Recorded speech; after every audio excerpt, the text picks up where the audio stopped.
People who have hired a private investigator. What did you find out? 1. I was a private investigator for a little bit. Most work pies do is searching financial/court records and serving documents. But one time I was paid by wealthy parents to stake out their college senior who had stopped returning their calls. They were worried about her. These parents paid like $40,000 for round-the-clock monitoring just to find out their daughter dropped out of school and was a full-time ski bum. 2. My sister, mid-30s, is adopted and hired to find her estranged biological father. They came back saying that not only was he still alive and nearby, but he had a daughter, meaning she also had a biological sibling. Further digging from the pie uncovered that they weren't just similar ages either. They were exactly the same age. The evidence suggested that my sister had a twin and her birth father had taken the twin and vanished. Huge, life-changing news. Eventually, through more incredible detective work, the pie realized that the daughter was actually just my sister. There was no other sibling and they had just been investigating my sister the whole time accidentally. Needless to say, we asked for the money back. 3. I had a girlfriend that worked for one for a while. She said that the majority of their work was insurance scams. She took a lot of pictures of guys who said they were hurt on the job playing golf and surfing and such. 4. Not me, but a friend hired one because he was suspicious his stepdad was being unfaithful to his mom.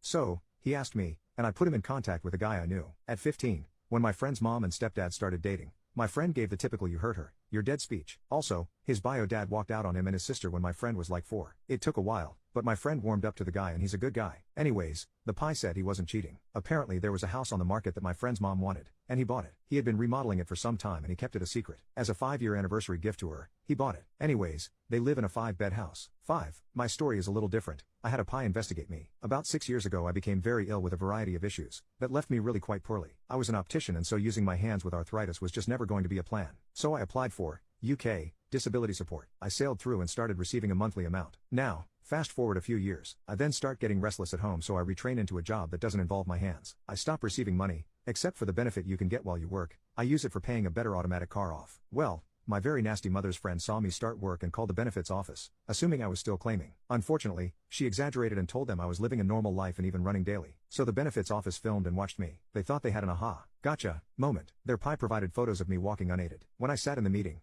with a lot of smug fraud officers and my solicitor, I felt sick to my stomach. I really couldn't work out what the F was going on. They were trying to make it look like I had been running and jogging, but I knew I walked never any further than 5 meters to my car. Anyway, the solicitor pointed out the photos were screenshots of a video. Asked for the videos. Videos were of me, struggling to walk. One of them I rest on my car before opening my door. Another I was going into a supermarket and had replaced my cane with a trolley to lean on. You get the picture. So, the fraud team basically said oops and I never heard from them again. I spent a lot of my time trying to appear normal and it bit me in the arse. And never trust these fraud TV shows now either. 6. Had a babysitter we thought was stealing from us. Luckily our neighbor was a pie couple and they ran a background check for $10. The babysitter had a string of DUIs and a few days before a large fine was due, my camera disappeared. He also stole money from my kids' piggy banks. He sort of disappeared but was also really into Instagram so I surreptitiously followed him. He started babysitting again for a single mom, easy target, and posted a lot of fun pics with his family. I tracked down the mom and sent her a long email detailing his whole scam. She said we were right and it was clear he'd been stealing from her business. He has since gone underground but I still Google him regularly to see what he's up to. He's been able to avoid arrests for a while now. 7. My parents hired a private investigator to find out who my online boyfriend was when I was 13.